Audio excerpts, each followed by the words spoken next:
And good morning, everybody, to the Add the Pagan Show, day 2. And we're beginning this wonderful ability to the Correllian Education Ministries Broadcasting Network, CEM Broadcasting Network. I'm really proud of the work that everybody's doing, and we're going to have more shows, more webinars, more integration of our next level of technology throughout our community and world. And yeah, touching my hair, touching my face. But I've been in quarantine, so let's hope that it's been good. Today, the biggest news story, of course, is the idea that the quarantine continues and that there is probably very legitimate and very interesting different ways of looking at it. And that people have been dealing with different areas of the country, different areas of the world. We're in contact with large parts of the world where people are having more or less ability to develop it. Okay. And so today, one of the things we're doing, and I hope that everybody's going to do it, we will have another guest on today, actually a programmed guest. I want to thank Lawrence Lerner talking about it. I want to thank witchcool.com. So we are going to do witchcool.com, which is a wonderful, wonderful site that has sponsored us. I want My Mystic Gems, our seller of crystals. And if you want to be a part of this, and of course, the new book, Stephanie Leon, is going to be coming out really shortly here. And so, yay. I'm really pleased with all of that.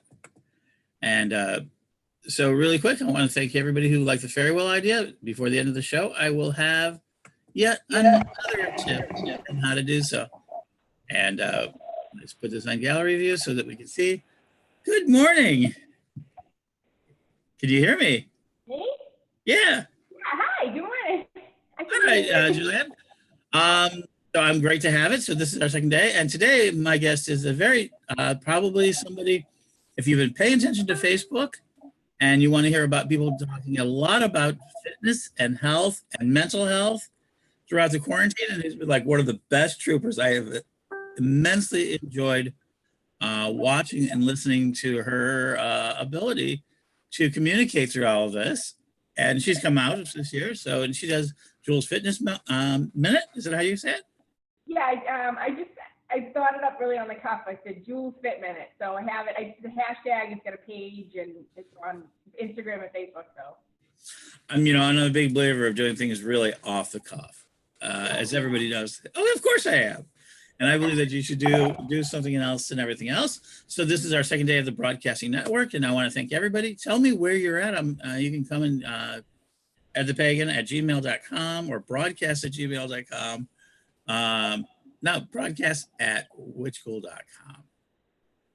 Boy, I have to get that right because we're now broadcasting. If this has worked, we're on Twitch, Periscope, like 5 different Facebook pages, a number of different places. So this is, making us a really kind of expander base. But yeah. Let me start. You've been handling this, the idea of the quarantine pretty differently than a lot of people. You've been very upbeat. You've been very positive. Yeah. I, fortunately, which is a weird thing to think of, I've gone through similar situations in my life prior to this. So it's and I am making different choices than I made in other times of my life. So that was okay. You say that you've been caught in this, and no, I've heard other women, and particularly on women issues, and you're very strong on women's issues. You have a lot of different places that we could take this, and one of the things that I think it is that I've heard a number of women say that they've been in similar situations. Yeah. Can you explain a little bit what you mean by that, if it's not too personal? So I'm very frank about my experiences because I know that there are kernels of truth in what I've gone through that other people have gone through. And I would probably say the 2 things that stick out most are my family of origin and the difficult things I dealt with then, and then being a single mom that's gone through a divorce. And just the sheer amount of misconceptions and myths and we hit walls that you wouldn't expect. And we have to walk these things alone many times. We have to carry these heavy burdens alone. And it's tough. And we're held at a higher standard with our health, with our jobs, with everything. We're held at a higher standard, but we're treated down here. We're expected to be like men, but treated like women. Hard. Absolutely, I can understand that. I mean, ooh, I got a gallery view. Okay, let's go. We're gonna do a little bit of speaker viewing for a moment. I gotta learn how to pull the get. I have to. I still have a lot of tricks of the trade I need to learn. Um, so okay, so the first important question of the day is, what coffee are you drinking? I had an energy drink. Oh, okay. So that's your caffeine form. Remember, we praise caffeine in all our forms. Well, I am a coffee, I don't know, high maintenance, whatever you want to call it. I have to have it. I'm from the Northeast, so we drink iced coffee all year, and I have to have Splenda and sweetener and sugar free, and so I just have been drinking energy drinks. Right. So I've seen it. You've been drinking Bang. So okay. So let's be perfectly honest. I'm a big consumer of energy drinks.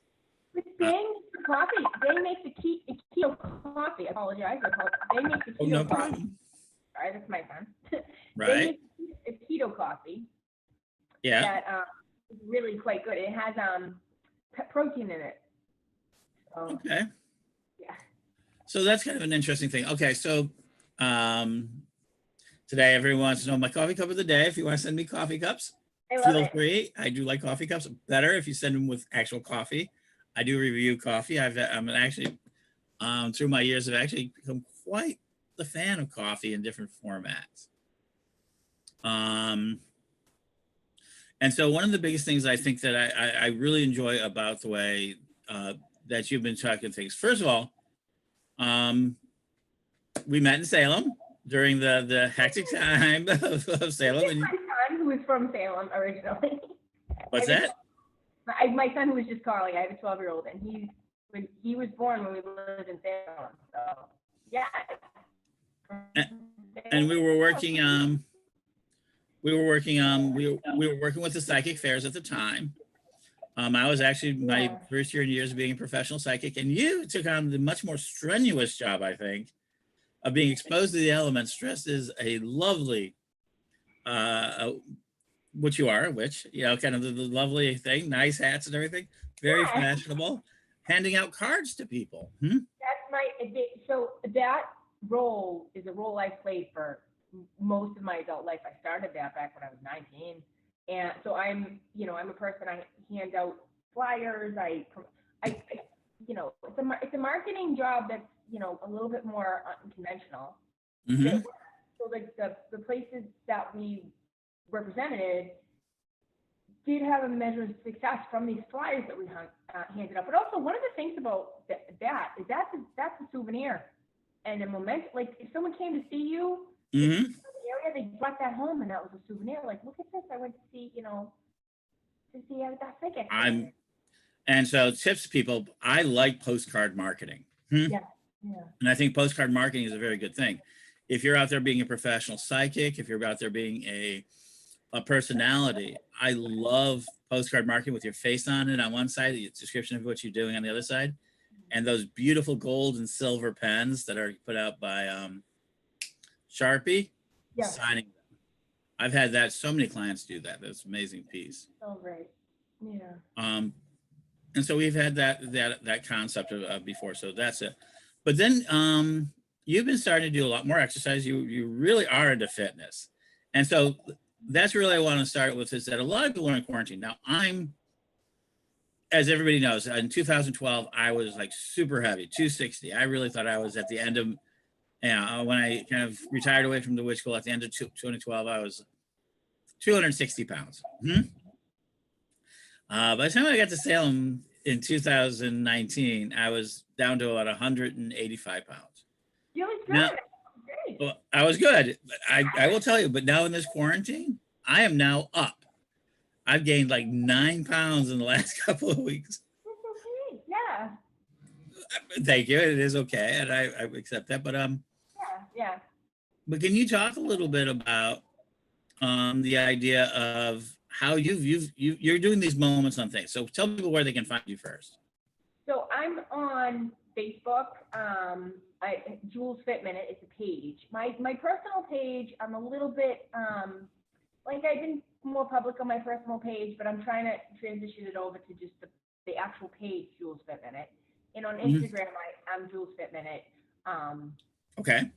Because the personal stuff is a little bit back and forth because there's other issues that come up, and Sure. I don't want to like dilute my message because I come at it from a health and fitness standpoint of Mm-hmm.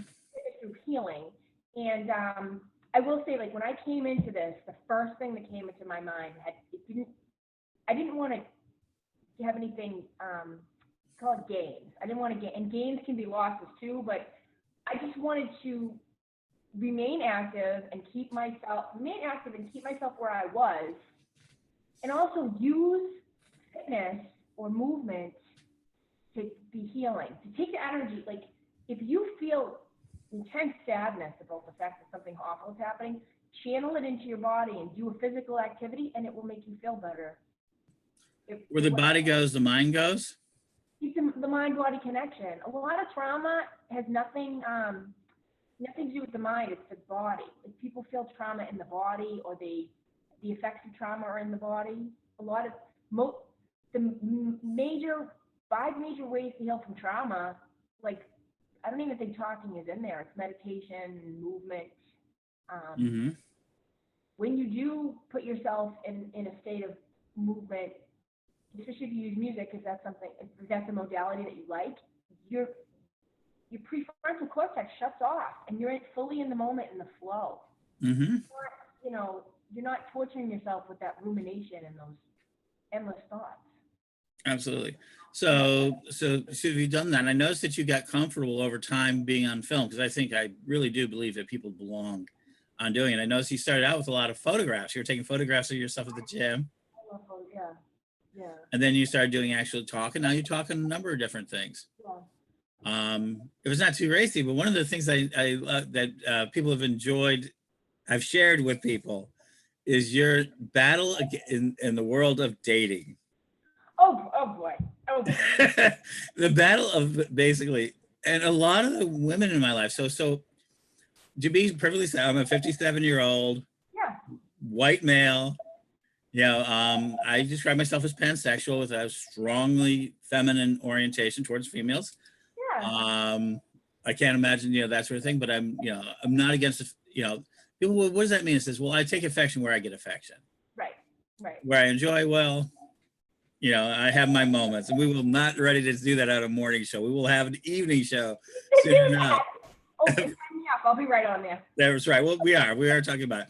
Because people don't understand, this project here, CEM Broadcasting Network, is all about bringing shows on. So people want to do shows. They want to do things. We have a lot of capacity. We're at the dawn of personalized television broadcasting. I love it. I do too. And people, this has been like for me, this whole Corona crisis was pushed an idea that I thought it was going to be a year away. And for disclosure, I was talking already to I want to keep calling you Jules instead of Julia. Jules? I know. The only person that calls me a different name is the one that called me a little while ago. He called me okay. That's Mom. All right. Jules is fine. So when I grew up, I was Julie. Okay. But when I married my co-parent, my last name didn't go, so I just became Julianne, because in my prior career, I worked as an esthetician, and I said, I don't want it, like, Julie's fine, and Jules is with my friends, but Julianne is very much, hi, I'm Julianne, welcome for your facial, and I do Reiki too, so it was something where it's just creating a mood of, I'm a professional, and, it's just more right. professionalism. So, but you call me Jules all day long. Okay. Good. And I realized I picked that up probably in Salem or something. I did. Yeah. You worked with is like, I adore her, and she just calls me Jules all the time. So okay, good. So one of the things you do is you're out in the world of dating. Oh boy. Yeah. Right. And that you have, and you talk about all of these sort of Facebook interactions, because a lot of people are trying dating online for the first time. So a lot of my audience, I'm surprised at how many people are actually trying online dating. And to be open, a lot of my friends are polyamorous.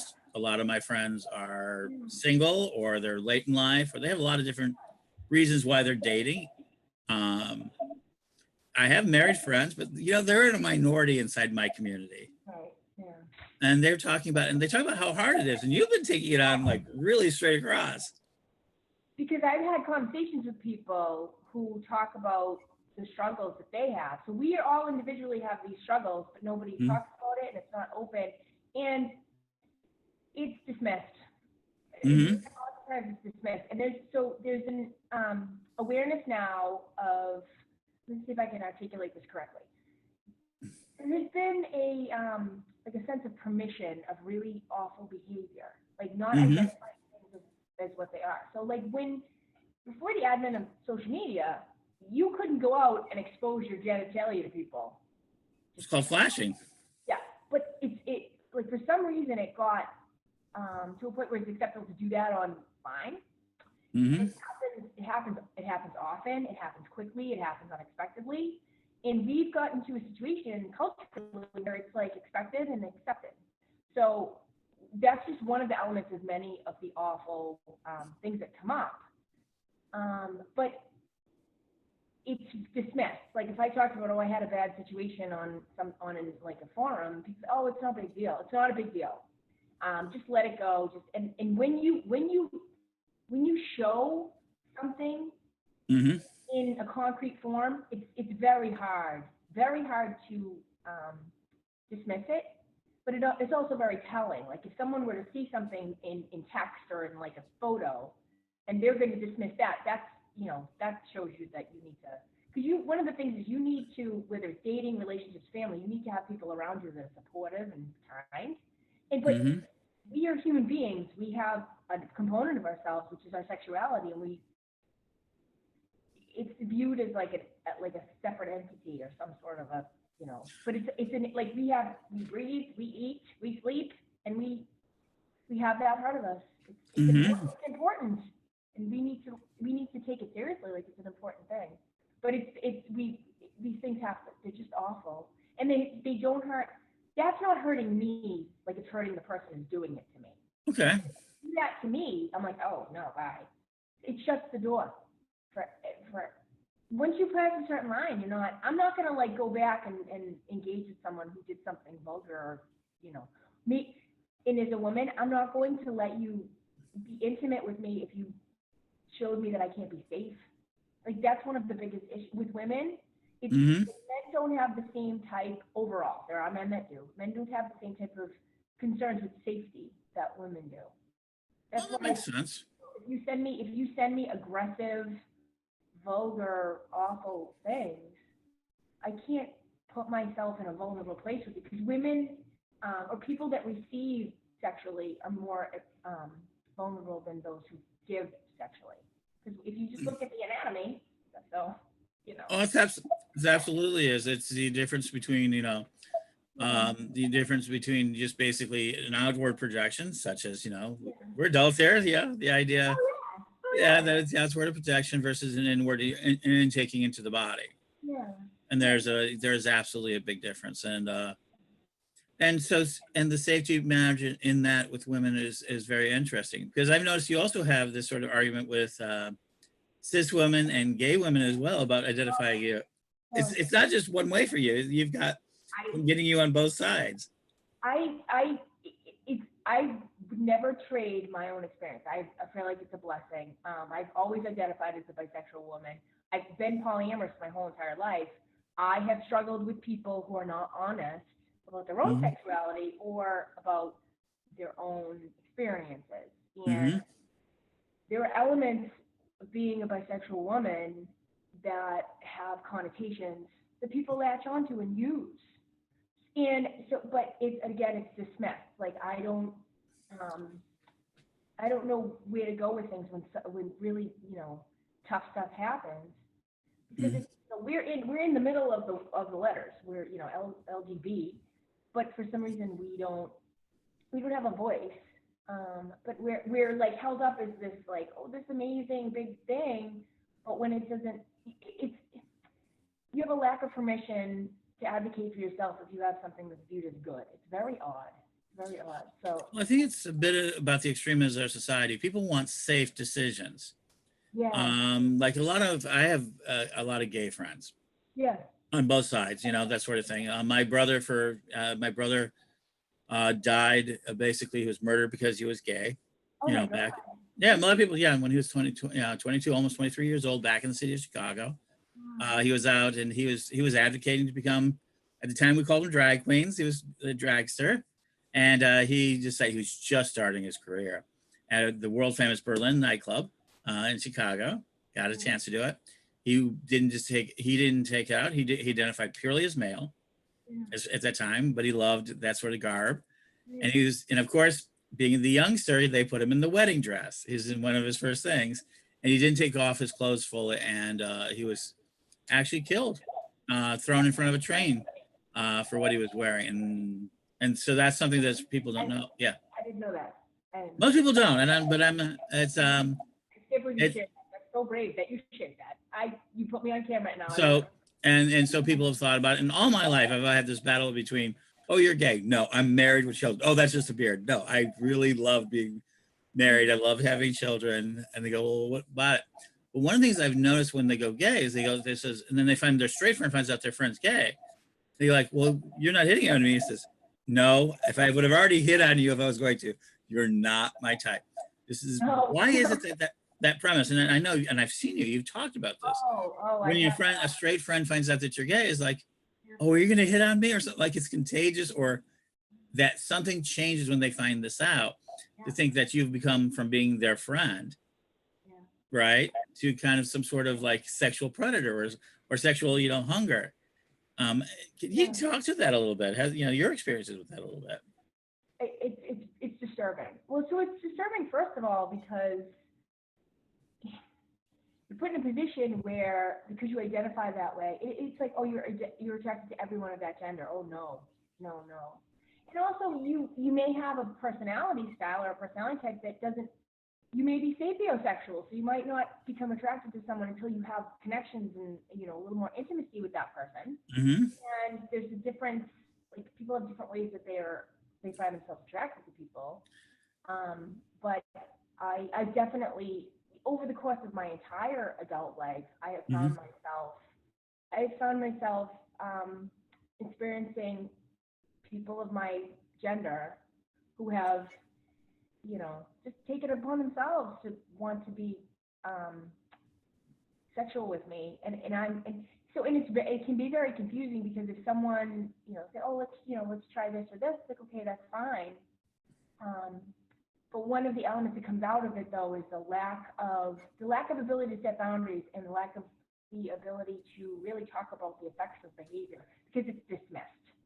One of the most interesting things I had say to me was, I was in a situation that was really awful, and I was told, oh, it's no big deal, we just had a little bit of fun. And I just was very disturbed. I said, I'm not, I'm willing to try things, and my attraction to a person can grow. Like if I'm not initially interested in you, it can grow. But if you're awful, I'm not going to bother with you. But it's just, right. And then that takes it to the place where like sex is treated as such an afterthought these days, and it's just not. It's so important, but not important. As I go on a tangent, but yeah, it's there's this belief.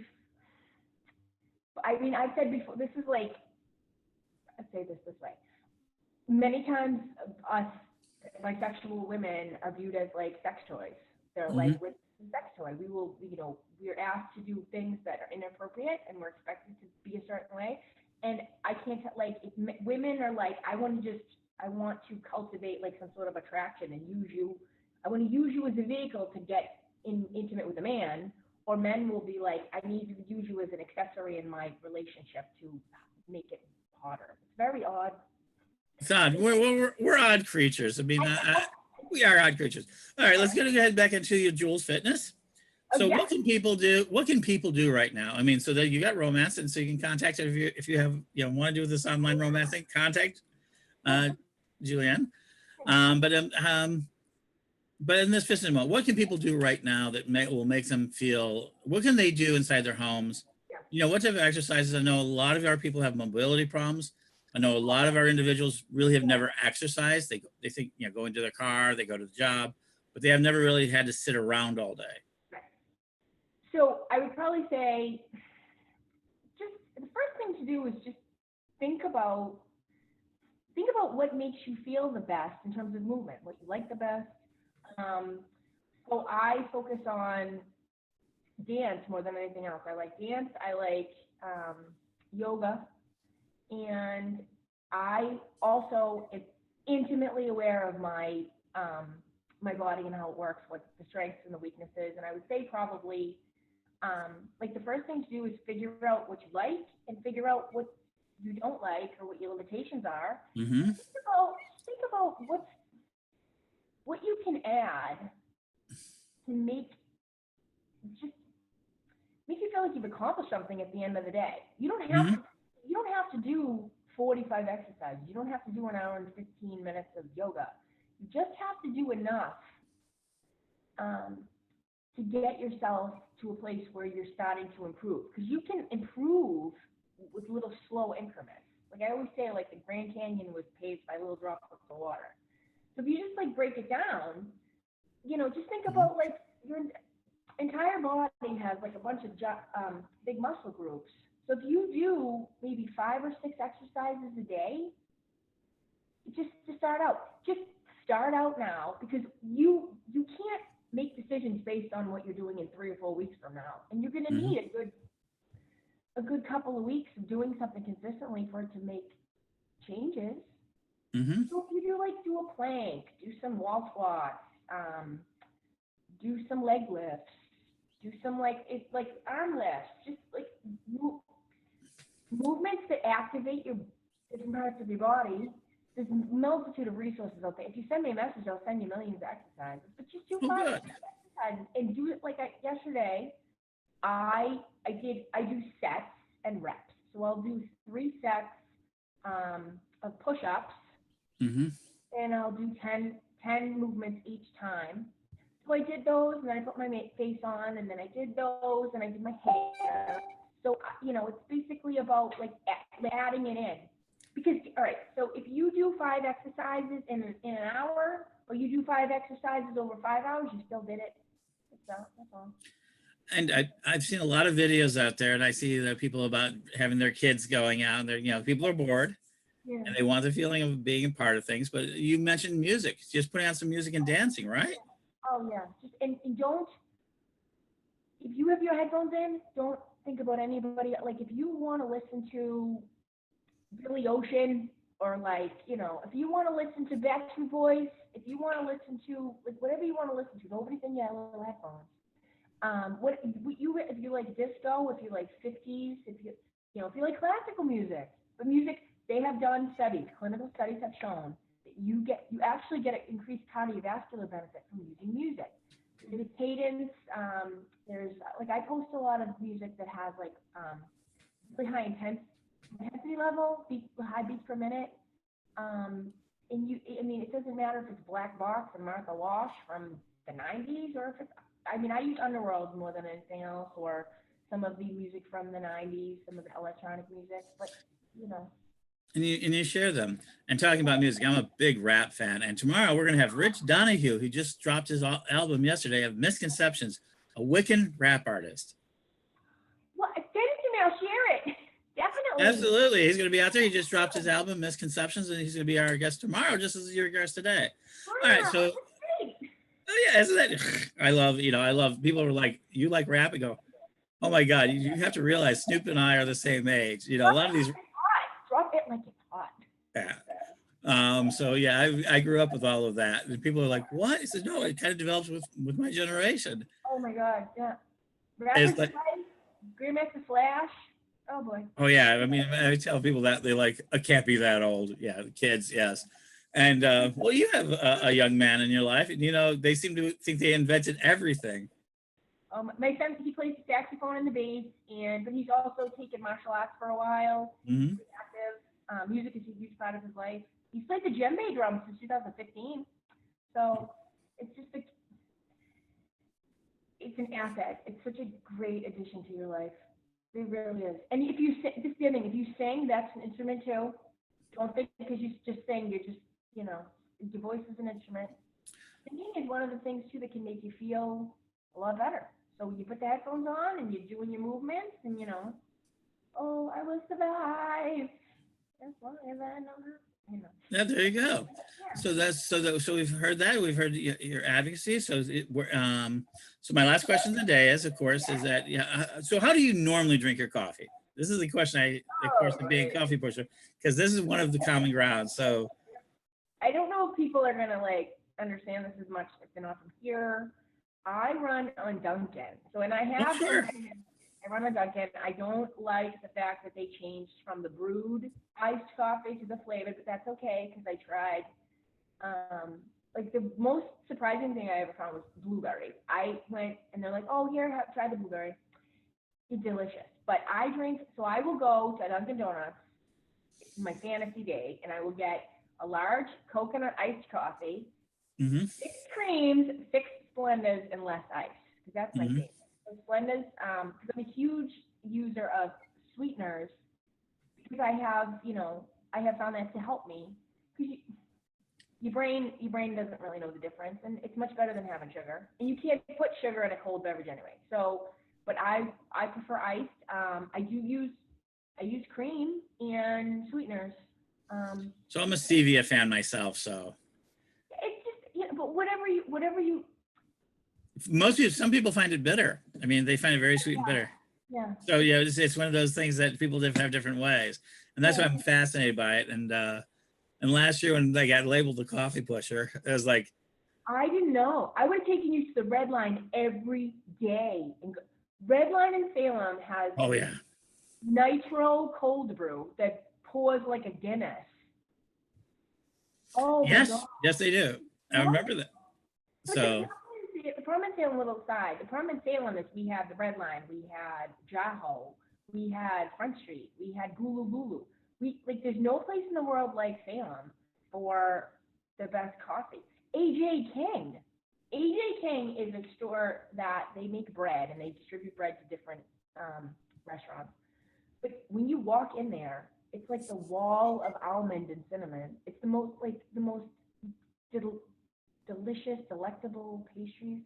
And they have cappuccino and what's this thing about coffee? You have cappuccinos, lattes. It's an experience. It's an experience. It's great. I could talk to you for hours about coffee. yeah, that's what it is. And eventually over time it is. Yeah. So one quick aside, I know I've been participating in this thing called Heroes, which a friend of mine, Chris Ewan, Please do. He's on Twitch, and we do it on Fridays from 9 to 1. And I've gone, dancing is my favorite thing. I've gone dancing pretty often of my life. And I've said recently in the chat, like, I wish they would have iced coffee at the bar. Mm-hmm. When I go dancing, the first thing I do before I go dancing is I drink some sort of a bang drink. But I know years ago when I went dancing, I would go to a coffee shop and I would buy a coffee with a shot of espresso in it and go dancing. The last thing I'll quickly say is caffeine makes your body more effective when you exercise. So if you want to exercise and you're like, I don't have the motivation, drink a cup of coffee. Yeah. Absolutely. Holy caffeine and everything else. Yeah. Well, thank you for being on the show today. So they can tell you again one more time where they can find you. Jules Fit Minute. Right. And it's a page on Facebook, and then I'm on Instagram. It's the first word Jules and the last Fit Minute. But I try to podcast. I didn't, I'm in the middle of finals next week with school. So and I have a large paper to do.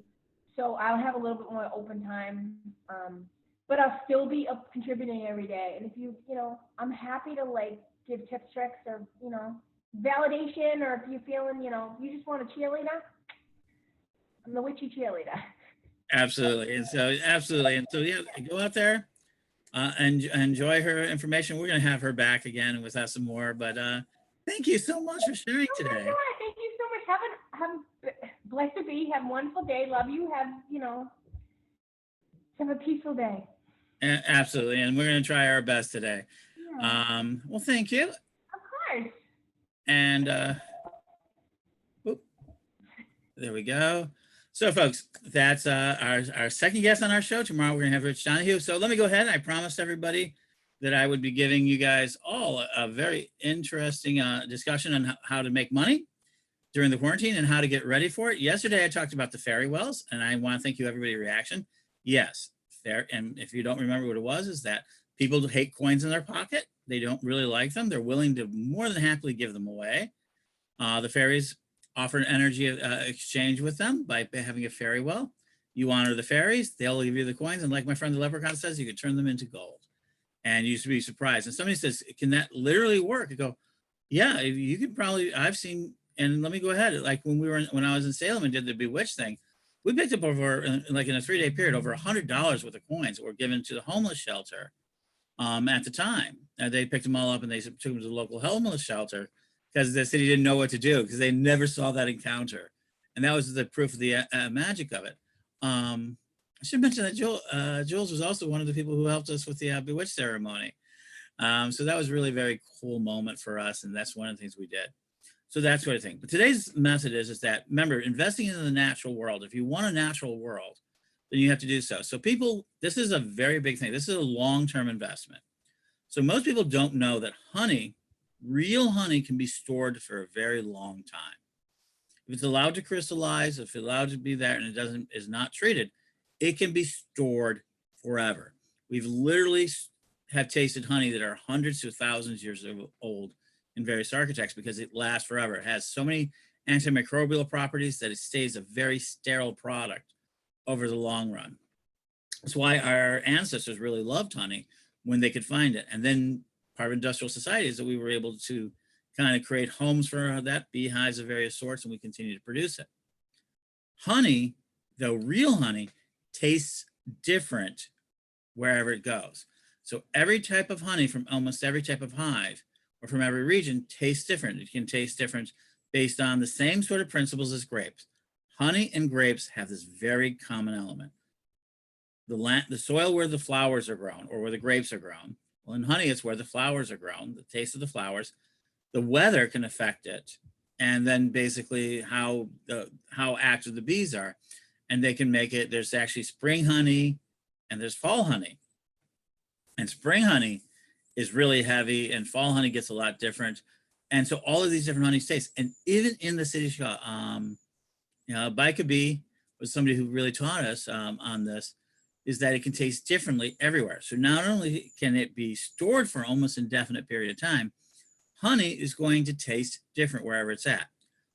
And the last thing about honey right now is that not only is the attention of it growing, but the use of it is growing, such as mead makers. Mead crafting is coming into place. And so now it's starting to see a lot of low-end honeys are starting to disappear. So if you really want to make a long-term investment, go out, buy honey, label it and date it and treat it like wine. Store it in a dark area, crystallize it. And the value of honey has already gone up in the last 4 years, over 200% over buying natural honeys. It's gone from about $4 a pint to an average of $10 to $12 a pint.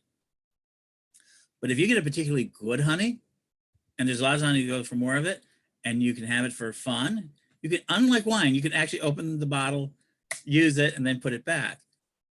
Honey is going to increase in value. And if you buy a honey, say now, this year, I think honey is going to be particularly good because this is the coronavirus animal miracle, will probably mean there's a lot more flowers, a lot more bee activity, a lot more that, and it's probably going to taste way fresher than a lot of it. And so that it is. So you can buy some for your immediate taste, but if you buy it for the long term and store it properly, you can have yourself a honey cellar. And think about how cool that'll be when, later in life, where you have your own honey cellar, just like you have a wine cellar. And those honeys, the ones you collect, will increase that. You're starting to see honey collectors are starting to emerge. You're starting to see, these sort of aspects of it. So yesterday I talked about fairy wells where, people are going to toss coins. But today I'm talking about the value of honey as wine. It's going to go in the same direction. And I'll give you another example of where this has gone. So I'm a coffee lover, but when I was a kid, everybody either drank Hills Brothers, Folgers, or Maxwell House, good to the last drop. But we learned that coffee too has this sort of thing. And today, coffee is coming from all over the world, and we get these wonderful varieties of coffee. Honey hasn't begun. So today you have more leverage on honey than you'll ever have it. And that's how you can get your honey. So start thinking about your honey wells. So, that sort of thing. Where do you want to invest money in the long term? Be a honey collector. You'll be surprised at how valuable that'll be from now. 10 years from now, you'll thank me. 5 years from now, you'll thank me when you resell one of your bottles to those people, those 1%ers who can't get a hold of the really good stuff. And investing in honey hives, and we'll talk about that. But that honey industry is ripe for our community to come in and really establish itself. So there it is. If you have anything else that you want to share with me, you can contact me at edthepagan@gmail.com, because I do use Gmail. If you want to be a guest on the show, let us know. We're going to be bringing Rich Donahue. I've got some other guests, and you want to do a show on our station, let me know, a webinar, anything. We're integrating this next technology, and thank you. I'm going to see something really quick. Lori, are you there? Are you listening? I know I see you in the thing. I've got a few tricks to learn. I am here. So really quick. So this is Reverend Sir Lori Blackman, as we phrase it, or Lori. And really quick, so she is the Correllian press secretary, and I'm hoping that we're going to get her on this. She's part of the Correllian Education Ministry Broadcasting Network. I got to say, it's CEM Broadcast Network. So I saw you there. I just wanted to thank you. Yesterday was, this has been something she's worked really hard with me. And so we're looking for announcements and things like that. I am hoping to bring you on for announcements here in the future. Sure. So, while I'm here, if anybody's interested in that wonderful coffee cup that Ed is drinking out of, CorrellianPublishing.com. Is that on CorrellianPublishing.com and not Core Store? It's at CorrellianPublishing.com. Yeah. I do. I like this coffee. It might be at the Core Store as well, but I have quite a few of them. I absolutely love them. They wash well in the dishwasher. They wash well by hand, and they're great. And they support our tradition. Yay. Oh, good. Well, terrific. Well, I just wanted to introduce, I saw you out there, people. I'll be back tomorrow. Well, like I said, we're going to do Rich Donahue. We're going to be trying my first one with music and kind of more additions, and that's awesome. And we're going to continue on this process. So thank you, everybody, and wherever you're at, please enjoy, and thank you for being part of us with Coffee with Ed the Pagan, and more tomorrow. Blessed be, folks. Blessed be.